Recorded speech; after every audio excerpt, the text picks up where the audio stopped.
اللهم إنا نسألك خير هذا اليوم، فتحه ونصره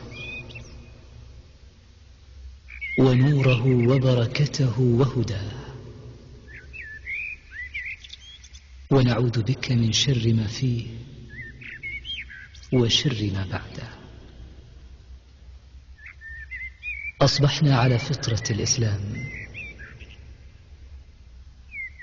وعلى كلمة الإخلاص وعلى دين نبينا محمد صلى الله عليه وسلم